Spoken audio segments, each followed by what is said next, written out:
Once again, welcome to Business Forum, and we hope you're having an exciting Eid al-Adha. As usual, we are here to bring you interesting facts in the business world. First, we have Business in Focus, and I'm Rebecca Namboze. Now, the Kampala Capital City Authority Executive Director Jennifer Musisi has inspected various shopping arcades in the areas of Kampala City. Jennifer Musisi commended the owners of the shopping arcades for the timely payment of tax. She, however, warned landlords against levying fees on their tenants and customers before accessing the restrooms. Details follow. KCCA Executive Director abandoned her office today and took to the road to inspect the various businesses in the city and the work being done.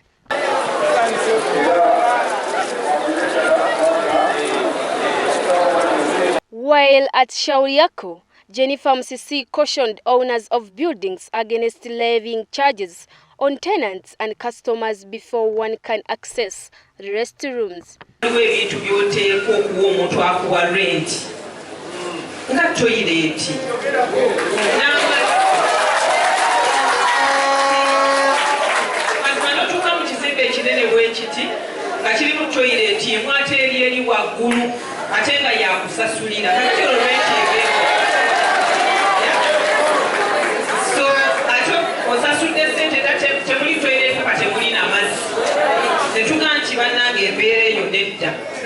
Musisi boasted of the authorities' effort towards the successful transformation of Kampala City. Jennifer Musisi implored businessmen working in the city to cooperate with KCCA officials so as to develop the city.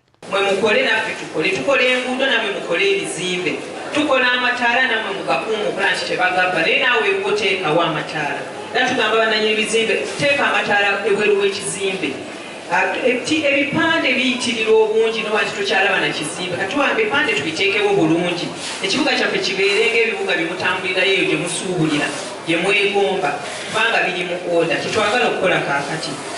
The businessmen also raised concern over the poor infrastructure and hefty fees levied on the garbage collection.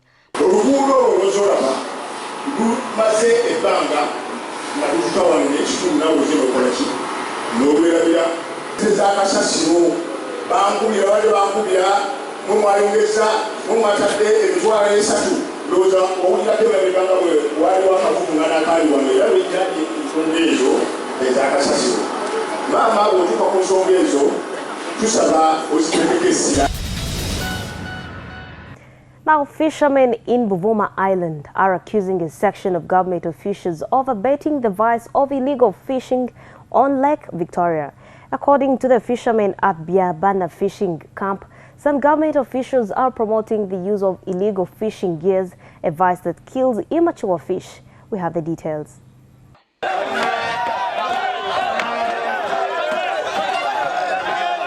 These are the fishermen in Buvuma Island district who demonstrated while carrying out illegal fishing gears and sticks, which they say the government has failed to stop to be imported in the country. While at Biabana Fishing Camp in Buvuma, fishermen accused some of the government officials of allowing the use of such illegal fishing nets. They say such illegal fishing gears are killing immature fish. Government etuyambe vuba gye bavuba etukosha ffe abamu ate basinga obungi etukosha buli wanvuba yenna avuba envuba ennungi ate bo batukosha bavuba ennyanja obuto mu bungi ate gavumenti bannange esitukiremu etuyambe kubanga embeera.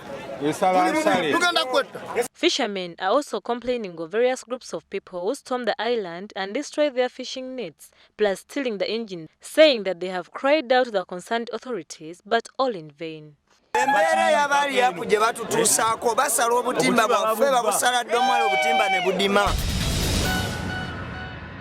Now, moving on, economists have called upon the central bank to carry out sensitization campaigns on financial literacy across the whole country. According to economists, the communication should cut across all social classes of Ugandans. We have the details. During the 23rd Joseph Mobiru Memorial Lecture in Kampala, Dr. Duvuri Subarao, the former governor of the Reserve Bank of India, noted that the majority of Ugandans do not know much about the country's financial sector. Dr. Duvuri blamed this on the continued ignorance amongst the population. I'm not suggesting that we don't want capital. exports. Poor countries should run a current account deficit because we want foreign sales, we want foreign investment to come. But we want equity over debt. And in the type of equity, we want direct investment over portfolio investment. In the type of debt, we want long-term stable debt, not short-term debt. Dr. Dovoris Barao noted that the key challenges faced by the central bank are managing inflation balance and globalization. He therefore cautioned the central bank to come with initiatives on how to eradicate poverty. Today, in the post-crisis situation of tepid recovery, low inflation, high unemployment, paradoxically, central banks are being blamed for opposite things, exactly opposite things. They're being blamed for not doing enough to stimulate their economies. At the same time, they're being blamed for doing too much to stimulate their economies. Central banks are sometimes blamed for being very activist. State Minister of Finance for Planning in the Cabinet of Uganda, David Bahati, pledged government support in financing various financial institutions. The government of Uganda will continue to put in place prudent financial policies to support the private sector, which is the major contributor to the transformation process of our society. The 23rd Joseph Mubiru Memorial Lecture was held under the theme Dilemmas in Central Banking and Emerging Economic Perspective.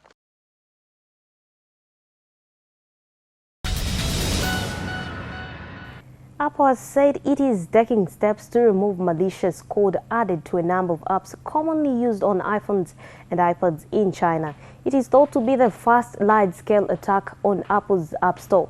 The hackers created a counterfeit version of Apple's software for building iOS apps, which they persuaded developers to download on their phones. Apps compiled using the tool allow the attackers to steal data about users and send it to servers that they control. Details now follow. Android has developed a bit of a reputation for malware, so it is not too surprising that people want to protect their smartphones. Unfortunately, no one was watching the watchers, and the #1 paid app on the Play Store was nothing but a fake antivirus software. This highlights one of the big problems with mobile app stores, and while it's more obvious on Android, iOS isn't exempt from the criticism. In March, the team behind the official Tor browser said that the fake Tor browser filled with adware and spyware was available on the iTunes App Store for several months before being finally removed. Virus Shield, which is no longer available on the Play Store, launched about 1 week ago for $3.99 and was the top paid app. In the description, the app claimed to be preventing harmful apps from being installed, scanning apps, settings, files and media, and protecting your personal information.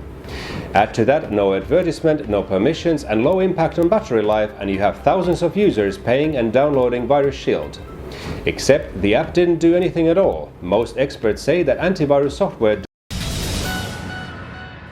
Let's take a short break and return with the corporate briefs.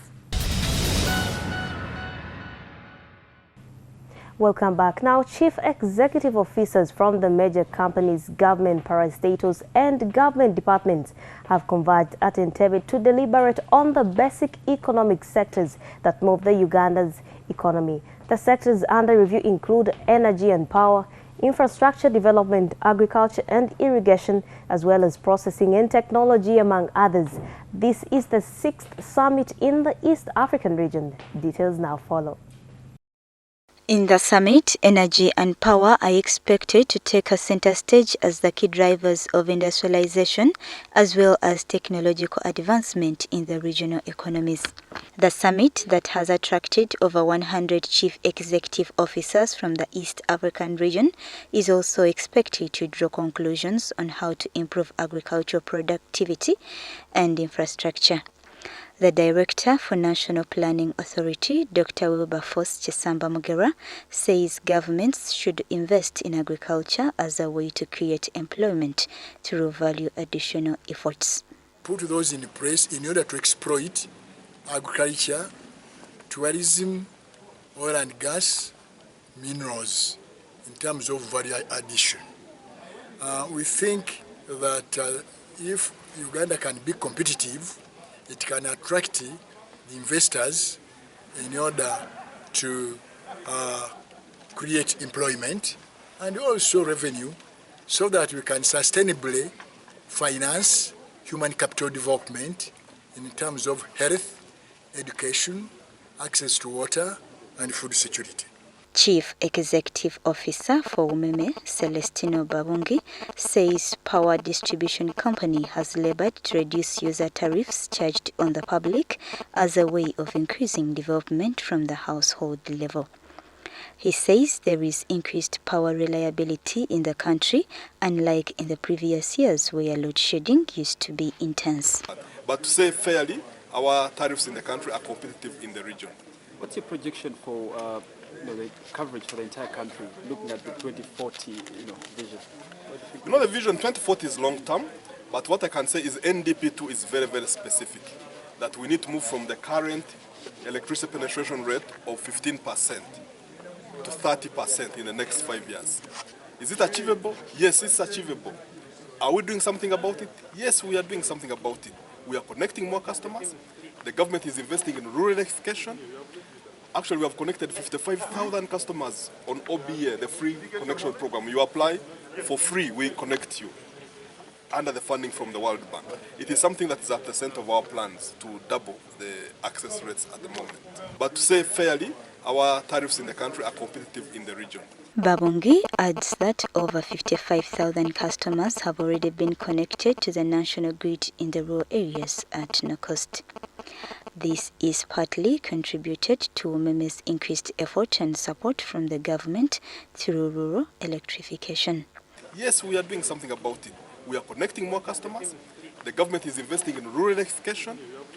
Actually, we have connected 55,000 customers on OBA, the free connection program. You apply for free, we connect you under the funding from the World Bank. It is something that is at the center of our plans to double the access rates at the moment.